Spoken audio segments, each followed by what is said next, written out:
Bonjour et bienvenue à ce coaching axé sur sexe et spiritualité. Comme je ne cesse de le dire, le but de ce coaching n'est de faire peur à qui que ce soit, ni de faire le moral, mais de partager le savoir. Aujourd'hui, je vais parler du pouvoir de la parole pendant la jouissance. Ici, je voudrais beaucoup plus me baser sur la jouissance mutuelle ou la jouissance simultanée. Cette jouissance simultanée définit l'énergie sexuelle mutuelle. Parce que nous sommes en train de parler de l'homme et de la femme d'abord. Et cette énergie sexuelle est similaire à de l'énergie spirituelle qui peut être utilisée comme énergie créatrice. Parce que, vous devez d'abord savoir que le sexe est l'énergie la plus puissante au monde. C'est l'énergie sacrée qui peut changer toutes choses autour de soi. Et pendant les rapports sexuels, un conseil, il faut veiller à la façon dont vous vous appelez l'un et l'autre. Il faut veiller à la façon dont vous vous nominez l'un et l'autre. Il faut veiller à la façon dont vous vous qualifiez l'un et l'autre. Il faut veiller à la façon dont vous vous identifiez l'un et l'autre.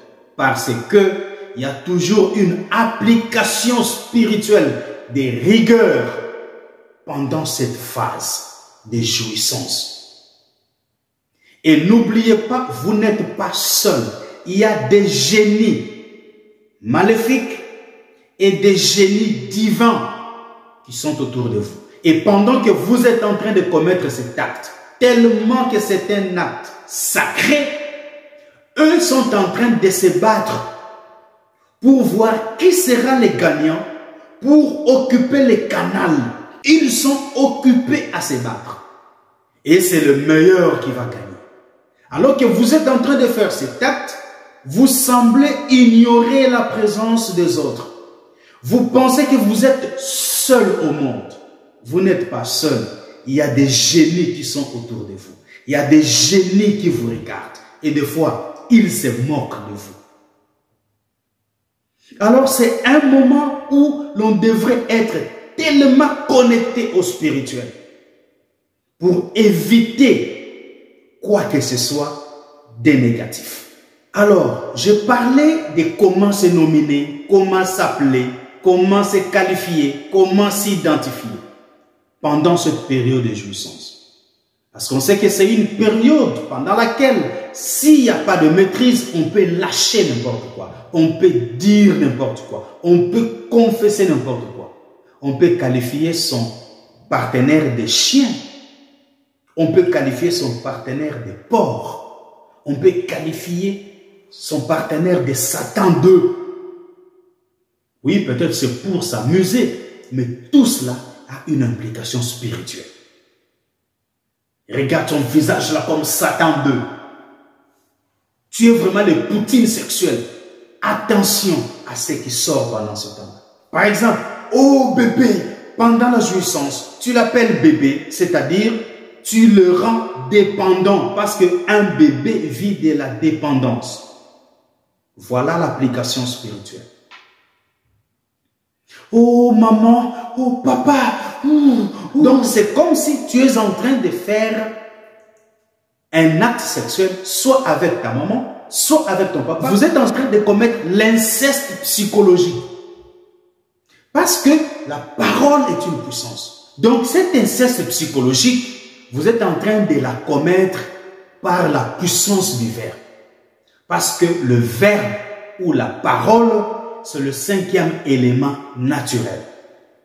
Nous avons la terre, nous avons l'eau, nous avons le feu, nous avons l'air et la parole est le cinquième élément. Il y a d'autres qui disent l'espace est le cinquième élément, mais ici dans ce cadre bien précis, c'est le verbe ou la parole qui est le cinquième élément. Alors, veillez à tout ce que vous dites. Et vous allez voir que, bon, il était bien, elle était bien, mais du coup, il y a une dépendance qui s'installe. Pourquoi? Parce que vous le qualifiez de bébé. Oui, vous l'identifiez comme bébé. Vous le nominez comme bébé. Et la puissance de la parole, accompagnant le mot bébé, amène aussi la dépendance. Parce qu'un bébé dépend. Alors, il faut faire attention quant à la façon dont vous vous appelez l'un et l'autre pendant le sexe et surtout pendant cette phase de jouissance. Parce que cela aussi détermine si oui ou non le transfert est fait vers le bon compte.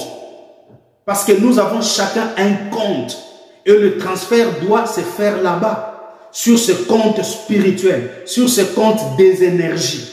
Alors, quand vous me qualifiez de bébé, quand vous me qualifiez de Satan 2, quand vous me qualifiez d'anaconda, quand vous me qualifiez de tous les mots que vous voulez, où est-ce que vous êtes en train de diriger le transfert que vous êtes en train de faire?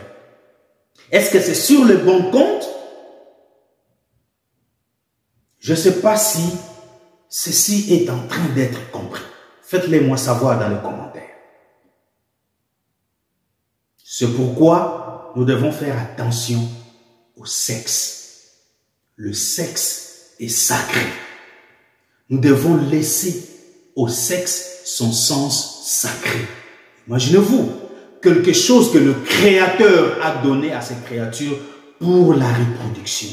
C'est quelque chose de sacré. Il faut veiller au pouvoir de la bouche. Il faut veiller au pouvoir de la parole pendant cette période de jouissance. Chers hommes, pour honorer les vertus et les qualités divines de la femme, il faut savoir la traiter pendant les rapports sexuels. Le mieux vous la traitez, de plus vous bénéficiez, vous tirez profit. Parce que c'est elle qui est le dépôt, soit du négatif, soit du positif. Parce qu'elle est une réceptrice. Dans le passé, si elle a reçu des semences négatives, c'est elle le dépôt. C'est elle l'incubateur de toutes ces énergies négatives. Alors, votre attitude va déterminer si réellement vous saurez tirer profit de l'acte et bénéficier des bonnes choses ou son contraire. La femme a des qualités et des vertus divines qu'il faut honorer. Alors, il faut bien la caresser, qu'elle se retrouve. Il faut la caresser avant, pendant et après le sexe. Cela définit aussi le respect que vous avez envers le sacré qui est dans la femme. Voilà tout pour aujourd'hui. Dans la vidéo qui suivra, il sera question du pouvoir spirituel sur le sexe et ses recommandations. Prenez bien soin de vous et au revoir.